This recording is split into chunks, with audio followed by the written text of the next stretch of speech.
अवधूत चिंतन श्री गुरुदेव दत्त। तो हमारे दिव्य गुरु चरित्र के उपासना के बारे में अगर आप जानना चाहते हैं तो इस वीडियो को एंड तक देखना ना भूलिए। तो ये गुरु चरित्र का दिव्य और अद्भुत ऐसा ग्रंथ है जिसके ऊपर भगवान दत्तात्रेय की साक्षात ऐसी दिव्य प्रतिमा विराजमान है। जैसे इस ग्रंथ को देखकर लगता है खुद भगवान दत्तात्रेय ही यहाँ पे ग्रंथ के रूप में विराजमान हो गए हैं और यही हमारी ध्यान मूर्ति भी है। इसी तरीके से भगवान दत्तात्रेय का ध्यान हमें करना चाहिए, जिसके मात्र से हमें विविध प्रकार से सिद्धियों का, विविध प्रकार से भक्ति मार्ग का, विविध प्रकार से ज्ञान मार्ग का लाभ हो सके, समस्त प्रकार की बाधाएं दूर हो जाए और समस्त प्रकार के तंत्र मंत्रों के प्रॉब्लम भी दूर हो जाए। तो इस प्रकार का ये जो दिव्य ऐसा ग्रंथ है वो कुछ इस प्रकार है।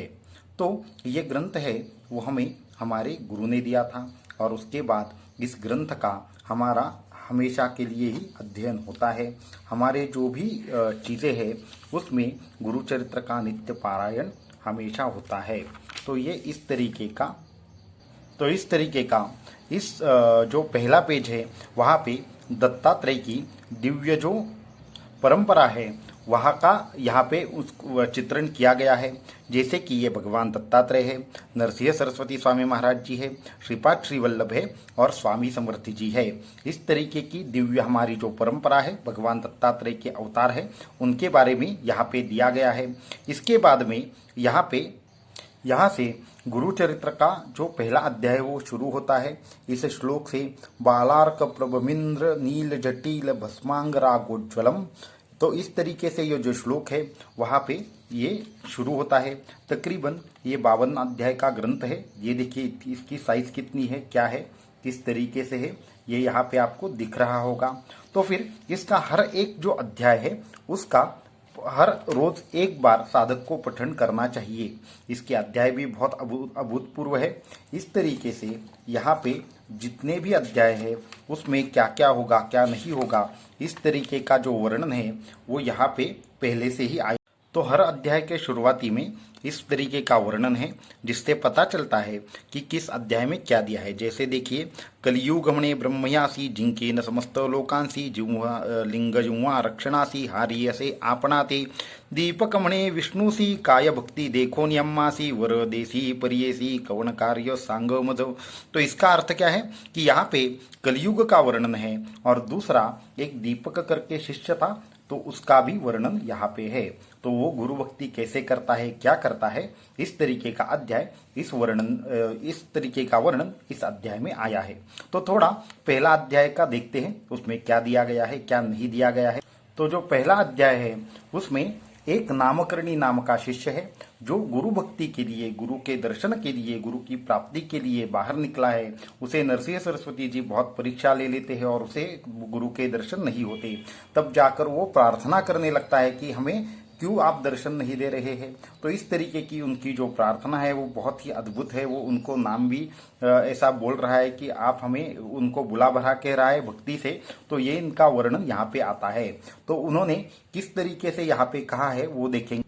सदा कष्ट चित्ता का हो देशी आता कृपा सिंधु भक्ता केवी होती, कृपा सिंधु भक्ता कृपाळू अनंता त्रैमूर्ती समर्था दयानिधी, त्रैमूर्ती तू होसी पाळीसी विश्वासी समस्त देवांसी तुची दाता, समस्त देवांसी तुची दाता होसी मागोमी कवणासी तुझवाचोनी आता असे कवन दाता, विश्वासी पोषिता सर्वज्ञ तू, सर्वज्ञ म्हणोनी वाणीती पुराणी माझे अंतःकरणी नये साक्षी। तो ये यहाँ पे क्या कह रहा है कि आप अगर सर्वज्ञ है तो मेरे मन की बात आपको क्यों नहीं पता चल रही है, आपको ये क्यों नहीं समझ में आ रहा कि मुझे आपका दृष्टांत चाहिए, मुझे आपकी भक्ति करनी है। अगर मैं आपको सर्वज्ञ मानूं तो सर्वज्ञ की क्या एक ऐसी परिभाषा है कि सर्वज्ञ को ये पता होना चाहिए कि किस तरीके से कौन क्या बात कर रहा है। तो आगे देखिए ये किस तरीके से क्या कहता है। बाळक मातेसी बोले निष्ठोरेसी अज्ञान मायेसी मारी जरी माता त्या कुमारा रासी कोपन धरी जरी आलिंगोनी हर्षी संभोकीपा कवण्या अपराधेसी बोलीसी नर हरी न बोलीसी अम्मासी अहो ऋषिकेची सांगा मज माता हो कोपेसी बोले बाळकासी जाऊनी पित्यासी सांगे बाळ पिता कोपे जरी असे अवसरी माता कृपा करी संभोग कुनी। तो इस तरीके से आप ही मेरी माता हो, आप ही मेरे पिता हो, तो आप अभी मैं आपको नहीं कहूँ तो किसको कहूँ। इस तरीके से वह नरसिंह सरस्वती स्वामी महाराज जी की प्रार्थना कर रहा है और उसके फलस्वरूप अभी क्या होता है ये देखें। तो श्री गुरु कैसे है ये भी इसमें दिखाया गया है। जैसे कि वो बुरा भला उनको कह रहा है, भक्ति से आप हमें क्यों प्रसन्न नहीं हो रहे हैं। तो उसके बाद क्या होता है वो भी यहाँ पे देखने जैसा है। ऐसे नामांकित विनविता त्वरितो कृपाळू गुरुनाथ आले वेगी वत्सा लागी धेनु जैसी ठाकी भुवनु तैसे श्री गुरु आपणू आले जवळी येताची गुरुमुनी वंदी नामकरणी मस्तक ठेवणी चरणयुग्मी केश तो मोकळे झाडी चरण धुळी आनंदाच्या झळी आघ्री शाळी हृदय मंदिरात बैसोनी व्यक्त पूजा उपचारित षोडशविधी आनंद भरित झाला नामांकित हृदयी गुरुनाथ स्थिर झाला।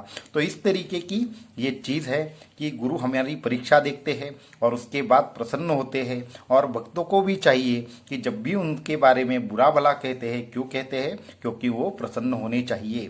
तो इस तरीके से यहाँ पे एंड में कहा गया है यदि श्री गुरुचरित्रामृते परम कथा कल्पतरौ श्री नरसिंह सरस्वती वाक्याने सिद्ध नामधारक संवादे मंगलाचरण नाम प्रथमोध्याय श्री गुरुदेव दत्तात्रेयार्पणमस्तु। तो ये जो पहला अध्याय है वो समाप्त हुआ। अब दूसरे अध्याय में गुरु उसके ऊपर किस तरीके की कृपा करेंगे ये बात देखेंगे। तो जिनको भी गुरु भक्ति चाहिए, गुरु की प्राप्ति करनी है, गुरु की सेवा करनी है और उनको और भी अध्यात्म मार्ग में आगे जाना है, उन सभी लोगों ने इस अध्याय का पाठ जरूर करना चाहिए। साथ में ही गुरु चरित्र का जो हर अध्याय है उसमें क्या क्या है क्या क्या नहीं है अभी हम देखेंगे और हमारी बाकी की साधनाओं के बारे में भी हम आपसे शेयर करेंगे।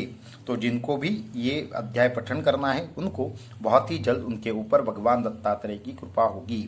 अवधूत चिंतन श्री गुरुदेव दत्त।